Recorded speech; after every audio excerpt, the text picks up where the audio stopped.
దీపిక వివాహం. దీపిక ప్రేమ విషయంలో నిజాయితీగా ఉంటారు. జీవితంలో మిగతా విషయాలతో పాటు ప్రేమ అనేది అతి ముఖ్యం అని మీరు నమ్ముతారు. ప్రేమ విషయంలో మీ జీవితంలోకి రావలసిన వ్యక్తి ఎలా ఉండాలో ఒక ఖచ్చితమైన అభిప్రాయాన్ని కలిగి ఉంటారు. అలాగే మీరు ఇష్టపడ్డ వ్యక్తి అభిప్రాయాలను గౌరవిస్తారు. మీరు ప్రేమించిన వారిని ఎప్పుడూ ఆనందంగా ఉంచాలనుకుంటారు. దాని కొరకు సమయాన్ని, డబ్బును వెచ్చిస్తారు. మీకు వినోద కార్యక్రమాలు, పార్టీలు మొదలైనవి అంటే ఇష్టం ఎక్కువగా ఉంటుంది. దీపిక నడవడిక, రూపం, వేషధారణ ఇతరులను ఆకట్టుకునేలా ఉంటుంది. దీపిక ఉన్నత స్థాయిలో ఆనందంగా బ్రతకటానికి, ఇతరులను ఆనందంగా ఉంచటానికి అధిక ప్రాధాన్యత ఇస్తారు. దాని కారణంగా మిమ్మల్ని ఇష్టపడిన వ్యక్తికి మీపై గౌరవం పెరుగుతుంది. దీపిక బాగా తెలివైన అమ్మాయి అవటం, ఎదుటివారిని అర్థం చేసుకునే స్వభావం కలవారు అవటం వలన మీ కుటుంబ జీవితం బాగుంటుంది. కుటుంబాన్ని ఏ సమస్య లేకుండా ఎలా నడపాలో మీకు బాగా తెలుసు. ఇంట్లో అందరూ ఆనందంగా ఉండాలని దీపిక నిరంతరం కష్టపడతారు. మీ భర్త అంటే అత్యంత ప్రేమ మీకు. అలాగే విలాసవంతమైన జీవితం అన్నా మీరు ఇష్టపడతారు. ఖరీదైన దుస్తులు, నగలు, అందమైన ఇల్లు ఉండాలని మీరు కలలు కంటుంటారు. దీపిక జీవితంలో మంచి కుటుంబంతో పాటు విలాసాలకు తగిన డబ్బు ఉండాలని కోరుకుంటారు. మీ ఇంట్లో ఏదైనా సమస్య వచ్చినప్పుడు సామరస్య పూర్వక పరిష్కారం కొరకు ప్రయత్నిస్తారు. మీ ఇంట్లో ప్రశాంత జీవితం కొరకు మిమ్మల్ని మీరు మార్చుకోవటానికైనా వెనుకాడరు. శారీరక స్థితి. దీపిక మంచి వర్ణంతో కూడిన ఆరోగ్యవంతమైన దేహం కలిగి ఉంటారు.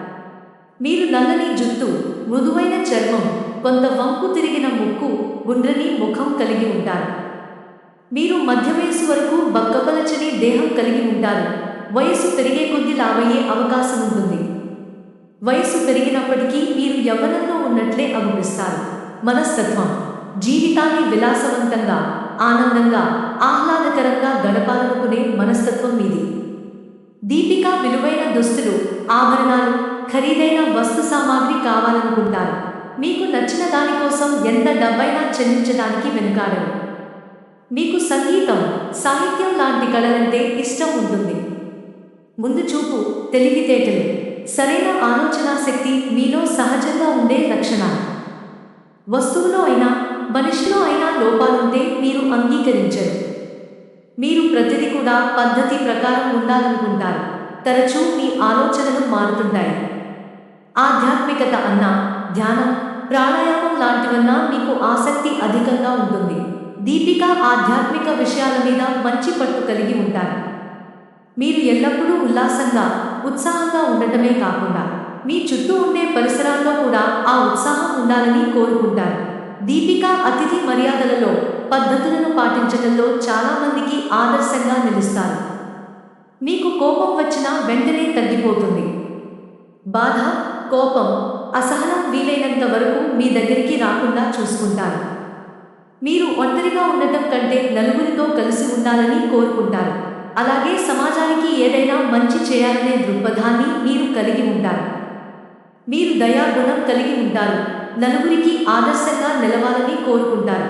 దీపిక నడవడికలో, మాట తీరులో, అలవాట్లలో, వేషధారణలో మీకంటూ ప్రత్యేకత ఉండాలని కోరుకుంటారు. అయితే మీరు దీపిక సౌకర్యానికి ఎక్కువ ప్రాధాన్యత ఇవ్వటం వలన ఒక్కోసారి ఎదుటివారికి చిరాకు కలిగించే అవకాశం ఉంటుంది.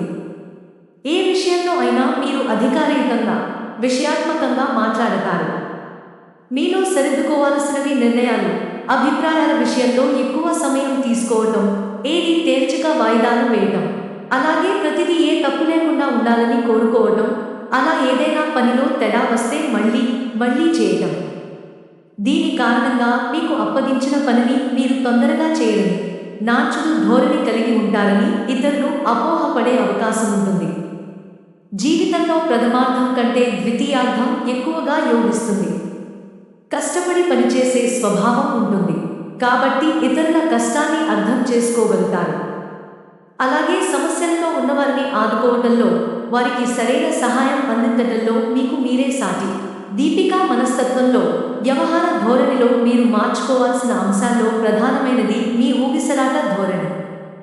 ప్రతి విషయంలో నిర్ణయం తీసుకోవడంలో ఆలస్యం చేయటం వలన కొన్నిసార్లు అది ఎదుటివారికి ఇబ్బందికరంగా మారుతుంది. అలాగే విలాసాలకు, డాబు దర్పాలకు ఎక్కువ ప్రాధాన్యత ఇవ్వటం, డబ్బు ఖర్చు చేయడం తగ్గించుకోవాలి. దీపిక చేసే అనవసర ఖర్చుల కారణంగా అవసరానికి డబ్బు అందుబాటులో లేకుండా పోతుంది. ఇష్టాలు: సామరస్యంగా ఉండటం, దయాగుణం, ఇతరులతో పంచుకోవడం, బయలు ప్రదేశాలు, న్యాయం. అయిష్టాలు: హింస, అన్యాయం, గట్టిగా మాట్లాడటం. ఆర్థిక స్థితి: ఆర్థిక సంబంధ విషయాల్లో మంచి నేర్పు కలిగి ఉంటారు. డబ్బు పెట్టుబడులు సరైన విధంగా పొదుపు చేయటం, వినియోగించడంపై మీరు మంచి అవగాహన కలిగి ఉంటారు. దీని కారణంగా చాలామంది ఆర్థిక వ్యవహారాల్లో మీ సలహాలు, సూచనలు తీసుకుంటారు. ఎదుటివారిని ఆకట్టుకునే విధంగా, ఉపయోగపడే విధంగా ఉంటుంది. మీ ఆర్థిక స్థితి బాగుంటుంది. మీకు ఉద్యోగం ద్వారానే కాకుండా పెట్టుబడుల ద్వారా కూడా ఆదాయం వస్తుంది. అయితే మీకు వచ్చే ఆదాయంలో ఎక్కువ శాతం విలాసాలకు, స్నేహితులతో సంతోషంగా గడపడానికి ఉపయోగిస్తారు. దాని కారణంగా మీకు ఎంత ఆదాయం ఉన్నా ఒక్కోసారి డబ్బుకు కొంత ఇబ్బందికి గురికాక తప్పదు. ఇతరులకు పొదుపు విషయంలో సలహాలిచ్చే దీపిక మీ వరకు వచ్చేసరికి వాటిని సరిగా పాటించరు. అలాగే మీకు దానం చేసే గుణం కూడా అధికంగా ఉంటుంది. దీపిక ఆర్థిక ప్రగతి సరిగా ఉండకపోవటానికి ఇది కూడా ఒక కారణం.